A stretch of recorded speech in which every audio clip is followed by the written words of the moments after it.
Hello, my name is Sarah Haynes, and I am our engagement specialist for this affinity group. This is our first session. So, as I said before, my name is Sarah Haynes, and I am the engagement specialist for this affinity group. I am a research assistant at the American Institute for Research, and I'm also on the North Carolina and Virginia CEDAR team. So, hello, North Carolina, Virginia, if you're here. I'm located in Raleigh. But I will pass this over to my co-leads from AACTE. Wiade James and Brooke Evans to introduce themselves.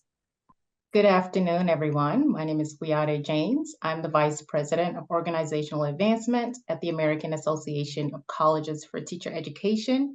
And as many of you are aware, AACTE is the leading voice in educator preparation. And we elevate education and educator preparation through research, professional practice, advocacy, and collaboration. And we are so thrilled to collaborate with CEDAR and with the entire team at the CEDAR Center to launch this inaugural affinity group on special education and increasing recruitment and retention efforts in the field. I'm going to turn it over to my colleague, Brooke Evans, to introduce herself. Hi, my name is Brooke Evans. I'm the Assistant Director of Research and Practice for AACTE. I am thrilled to be a part of this group and explore these strategies in recruitment and retention. So glad you're here. Well, you are in for quite a treat for this affinity group. As you can see, we have a menu of exciting topics that we're going to cover throughout the course of the year that we're going to be together. Hopefully, you will stick with us as a community. So today, our topic is going to focus on multiple pathways into the profession. We have two outstanding programs from Cleveland State University. They'll be talking about their dual residency program, as well as our colleagues at Southwestern Minnesota State University, who will be talking about their para-to-professional program for special educators. So today is our first session. Following today's session, we have a series of topics lined up for you. Next month, actually starting tomorrow is the start of the month, we'll be planning our next session on making a special education degree affordable, which will take place on November 30th. We have a series of resources that we want to highlight for you during that session, including our teacher quality partnership projects, as well as the use of teach grants to prepare special educators, as well as other national and federal resources like the Augustus Hawkins Centers for Excellence and how those resources are being used to prepare educators, specifically special educators for the workforce. We'll take a brief break in December, and then we'll reconvene in January. At the start of the year, we're going to open up our session focusing on clinical practice experiences and innovation in clinical practice and student teaching in preparing special educators. So we'll be talking about all types of topics, including the use of technology, simulations in preparing special educators, as well as thinking about ways that school districts and EPPs are partnering to ensure that our student teachers are getting well-rounded experiences to bridge that gap between theory and practice. And then in March, we're going to have a session focused on special education candidate wellness. So there's a lot in the news around educator wellness, as well as research on how to enhance educator wellness. But we want to really focus on educator candidates, education candidates, and how to support their well-being and to make sure that they have those skills and competencies to be able to be retained once they enter into the profession. And then in April, we're going to focus on the benefits of a special education NIC. And we'll talk more about the NIC in each of the sessions that we have planned, because the goal is to invite many of you on this call to join our special education NIC, to be a part of a systems change in a peer-to-peer model where you'll work alongside another EPP to implement some of the emerging and promising practices that they've been able to identify through their NIC experience. And then lastly, we'll culminate in May with a focus on championing special education through advocacy, how to take all that you've learned and how to use that to advocate for policy changes at the local and or federal level, including ways of advocating for increased investments in special educators and recruiting and preparing and retaining special education teachers for the workforce. So this is our menu item that we have planned for the entire year. After each session, we'll be sending out evaluation, and we'll love to hear your feedback to help us plan the sessions that we have lined up. Sarah, I'm going to turn it over to you. Great, thank you so much. So before we launch into this, I'm just going to briefly go over how CEDAR typically structures our affinity groups. We will traditionally start with a welcome and check-in question like we did today. Not shown here, we will usually go into a resource that we want to share that we think would be helpful to everyone attending. So do keep in mind in future sessions, we will share a resource, just not today.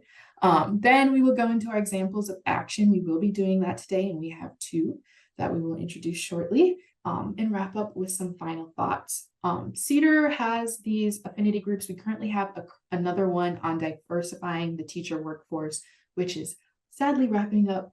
But if you go on our CEDAR webpage, you can find all the recorded sessions. And similar to that one, for every session that we have, we will record it and put it on the CEDAR website and on the AACTE website for you to share. And these are open to everyone. We want to give an opportunity for anyone who wants to discuss our various topics to be able to do that across the states versus in the CEDAR structure where you're usually just talking to your state team. So even if you're not in a CEDAR state or on the SLT team in your state, this is the place for us to really have that conversation.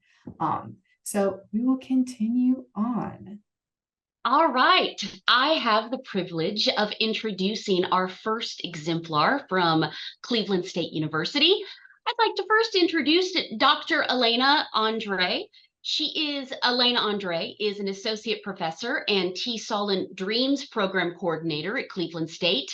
She teaches pre-service and in-service teachers in both of those programs.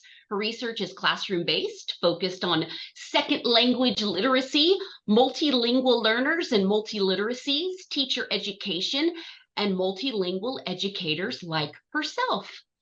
Also with Cleveland State University, we have Dr. Claire E. Hughes. She is a professor of special gifted and twice exceptional education at Cleveland State, winner of the Gifted and Award from NAGC in 2022. She's president-elect of the Association of the Gifted for the Council of Exceptional Children. Her research areas include twice exceptional children, particularly gifted children with autism, generational studies, the use of AI in education, and international education. So welcome, and we are so pleased you're here today, and I'll pass it over to you. Thank you so much, Brooke, for that introduction. I'm Claire Hughes, and I'm here with my colleague Elena Andre, and we're going to talk today about our work of championing special education. And we're going to look at our DREAM program, because we dream big at Cleveland State. And DREAM stands for Dual Resident Educator Preparation Program. And those all have some very specific meanings.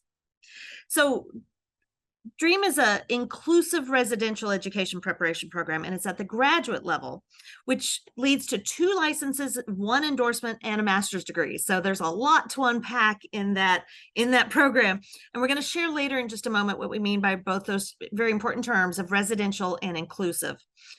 Those licenses include a P-5 licensure in early childhood intervention specialist, which is what we call our special educators here in Ohio, and a TESOL endorsement, teaching English to speakers of other languages. So we focus on the word inclusive, and it means the idea that they're trained to teach in inclusive settings.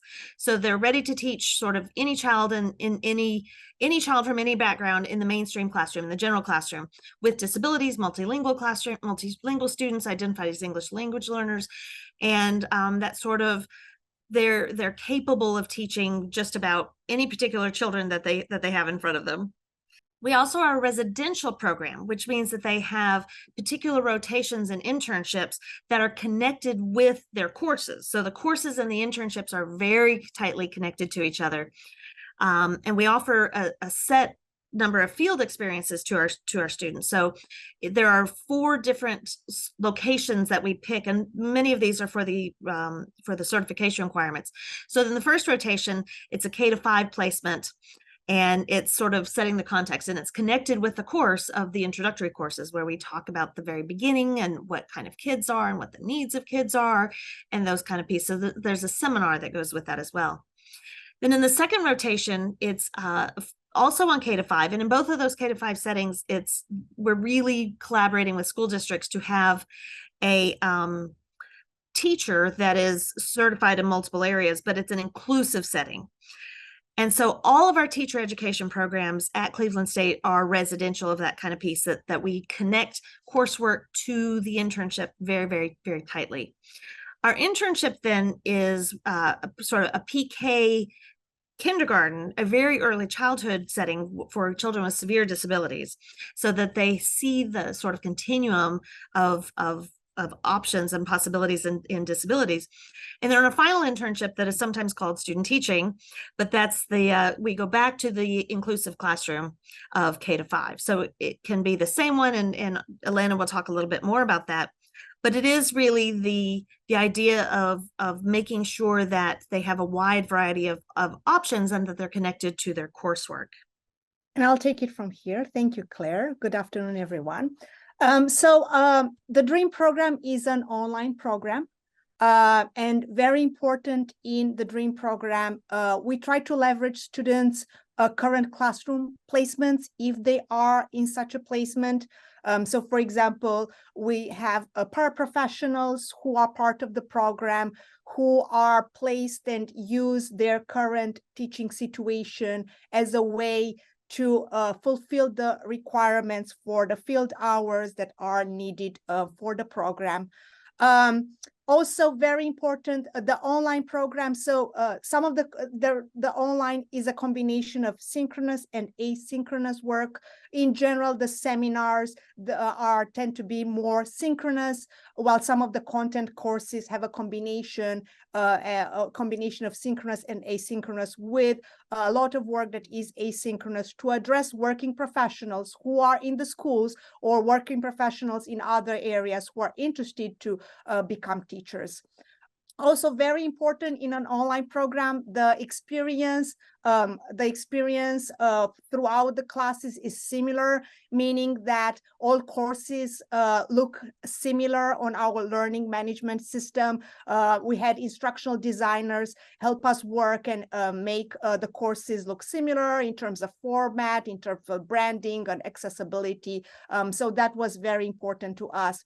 Last but not least, the people who are teaching in the DREAM program, they have multiple credentials themselves. We try to show the students who they can be when they graduate, but also come from different settings. So we have a combination of instructors who are in the P12 world, as well as instructors who are in the higher education settings, like Claire and myself. And that is very important, again, for the students to kind of see themselves in those roles and have different perspectives from their instructors. In terms of highlights, I think it is very important to highlight the fact that the DREAM program, in the DREAM program, collaboration is key. The collaboration was there from the beginning when we developed the program, which was supported by a state grant. And in that development, we involved faculty from the EPP as well as partners who are working around placements, and also instructors who have been working in our EPP here. And this was a way to kind of have everybody getting excited and having their voice heard in what is needed for such a huge endeavor as the DREAM program, which connects 3 different areas. And we want the students to be ready to teach, like Claire mentioned earlier, all learners that they will have in the classroom. Also very important, we worked to get scholarship supports in terms of some tuition paid for the working professionals and paraprofessionals who are taking the program. So we submitted, and there is scholarship support for them to ease that burden and the barriers of higher education costs. So as I said earlier, because we are working towards having The students get licensed in 3 different areas. This is a program that takes 6 semesters, fall, spring, summer, and another fall, spring, and summer. It's 22 courses in total for a total of 66 credits. For a total of 66 credits. I think I saw really quickly a question in the chat. So going back to how it was developed and how we are able to cover all 3 licensures and all 3 content areas in one program. The program is not a stacked program, meaning that we didn't take the courses from the 3 different areas and put them together. We actually started from scratch, and we have what sometimes is called a blended program. We like to call it inclusive because, for example, in the assessment class, you talk about assessment for different learners, all type of learners. In one of the introductory classes where you talk about the learners, you talk about all the learners that you may have in your classroom. And that's all we have, like a quick overview of the work that we have done. And you have here on the slide our names and our email. We are more than happy to, if you reach out to us with questions that you might have. I'm going to chime in and just add that the question that we had was is one of the hallmarks of it, is that the instructors who designed the course also have multiple backgrounds. So we overlaid a lot of the competencies for TESOL on top of special education, on top of elementary education, and there's a lot of alignment. So when you look at the alignment between these 3 different fields, you're not just smushing them together. We're looking for where those commonalities happened, and there's a tremendous amount of commonality. So and so the professors then who teach those courses understand how those connections happen. Does anyone have any questions for Elena and Claire? Feel free to take yourself off mute or type your question in the chat. I see a question right here of one professor teaches a course. For example, I'm teaching a course this coming spring on teaching strategies, and so I'm taking I'm taking a textbook on TESOL and a textbook on elementary ed and a textbook on special ed, and they only have to buy one of them, but I take the information from sort of all 3 of them and pull them together. And like I said, there's a lot of alignment. So I teach, and the other instructors as well, but teaching one of the courses. So I'm going to talk about high leverage practices, and I'm going to connect those to some of the practices from InTask, for example, and I'm going to connect them to some of the practices from TESOL. So we're going to talk about all the different standards, but we're going to talk about what does this actually mean that teachers do on a regular basis. So if you're providing visual supports, well, that helps some of your special ed learners, and it also helps your TESOL learners. So it's that idea of one strategy for multiple kids. So there's a definite universal design for learning aspect that we take in that sort of component there. And if I could add, I was just curious because, those are specialized areas of expertise. And so for one instructor to be able to kind of manage it all and be knowledgeable about it all, it sounds like a challenge, or it could be a challenge. And you brought up assessment and special education assessment. There are particular types of assessment that have to be done that may not be necessary in other areas. Absolutely. And that is, the assessment course is wide ranging, but when you come down to assessment, the purpose of assessment are for identification, for placement, and for progress monitoring. So if you think about those functions of assessment, and then you can feed in, well, there's assessment of behavior, and there's assessment of where you are in the curriculum, and there's assessment of skills, and there's assessment. Right. So you can think about how those assessment pieces fit together. And that's where that alignment has been extremely helpful, of looking how those all connect in under the umbrella of what are the functions of assessment. One more question. The question is about the students. So the program has graduated cohort 1, which was a small pilot cohort. We are starting cohort 2, so we'll have more data once cohort 2 will finish this coming summer, and cohort 3 will finish the following summer. So we are getting there. I would imagine principals would just delight in having a gen ed teacher who can teach all these kids. Wonderful. Well, great. I'm glad Yeah, Dr. James, I was going to hand it over to you and say, we're so glad we were able to get a couple questions in. Absolutely. Thanks, Elena and Claire. So I do want to introduce our next speaker, Dr. Leanne Sarang. And Dr. Sarang comes from Southwestern Minnesota State University in Minnesota. And she's a true lifelong learner, earning her first bachelor's degree at the tender age of 41.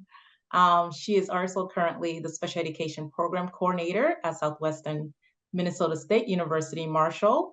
And when she is not preparing future special educators, writing textbooks, or doing research, she is a farm wife, mother of 4, and a grandmother to 4 beautiful grandchildren.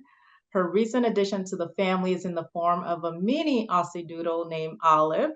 And this may not have been the best decision of her life, but there is only forward movement, only once a decision has been made. Keep on keeping on. So, Dr. Leanne, I will turn it over to you.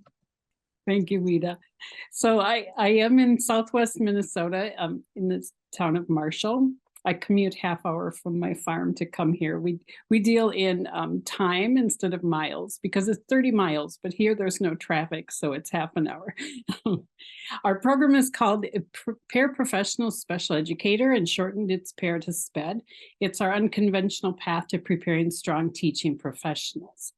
So the background, it began as a grant-funded program in 2015. We saw the need for increasing special education teachers, just as we all still see, and decided we wanted to try something different. And sometimes, as a special ed teacher, some of your paraprofessionals would be excellent teachers. So why not tap that resource? So we created the PARE to Special Education program. It is completely online. And the first cohort graduate class was 4 students, but we currently have 33 students enrolled. It is a bachelor's program, so undergrad program. The age of our students are from 18 to 50. So a wide range of students, but they're all working paraprofessionals. So the result of the program, once you get through it, is you will have what Minnesota calls an academic behavioral strategist K-12 teaching license. And it covers 5 disability areas that we find the most common in our classrooms for mild to moderate autism spectrum disorders, developmental cognitive disabilities, emotional behavioral disorder, learning disabilities, other health disorders. So these students come out of the program able to cover those 5 ranges of disabilities in mild to moderate. So the criteria to enter the program is they need to be a working paraprofessional. They should have an Associate of Arts degree already completed. If they don't, they can come through our university and we can help them achieve that. But to enter the program, the PARE to SPED program, they need that accomplished. So they will continue working as a PARE throughout the program, and we offer extensive field experiences in our regular programming. So with our PARE to SPED, the option is that they have them in their own school district. In our other programs, we send them to as many other school districts as we can to get them a broader range. But here they can go into their own school district and continue working. At the end of the program, they will have a year-long student teaching mentorship. So they'll work half a day as a paraprofessional, and the other half of the day, they're going to be student teaching. And to cover the K-12 grade band, they will do elementary for 1 semester, and then they will do high school for the other semester. The middle school grade band is covered in field experiences with their other coursework. And we also have our administrators sign a form to agree to let these students be in the program, because some of their field experiences will be in general ed classrooms, some will be in special ed, they'll be accessing different age groups since it's a K-12 license. So we need the administrators on board to allow these paras to go where they need to go. Generally, administrators are more than happy because they're going to get a licensed special ed teacher out of it in the end. So that's their bonus. The program is student-centered. They enroll as a cohort, so we begin in the fall, and the cohort of paras begin to build their network. So they get to know each other, they go through the classes together, they're all online, but we have group work happening and we have interactions happening with discussion boards. And so by the time they are done, it's a 3-year program. they have built such a strong network with each other that they have kept in touch. They're there for support. And when they are all working in different schools, it's nice to be able to talk to someone in a different school when you have an issue in your own school, to be able to reach outside. So the small class sizes we have enhance the collaboration and community building. Our online courses allow them to set their own coursework time in their time. We do have some professors along the way may have an asynchronous option for Thursday nights, and I might be advocating for my students to, they just get home from work, they have their families, they have all these things to do, you know. So I might advocate for them, but it is up to the professor if they add that. So one-on-one advising, a special ed faculty mentor is assigned to each student, and we meet with them at least once a semester for advising. But we also have an open door policy, which in this case is an open email policy. And we have our bookings link in our signature line so that they can get a hold of us, and we can Zoom anytime too. So we tell them, you know, you're not alone. We are here for you. So the administrative consent, like I said, to be enrolled in the program, it's signed and dated by 2 district administrators. This is something we learned along the way that might help you if you decide to do this program. When we only had 1 administrator, we had an incident where the administrator moved, he left. New administrator came in and said, I didn't sign up for this para to do this, and wouldn't back the para. So now we have 2 district administrators, so we can keep that para going.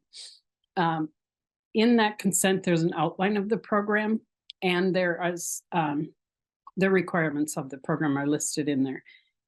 The field experiences are in their own district, like I said, general and special ed placements.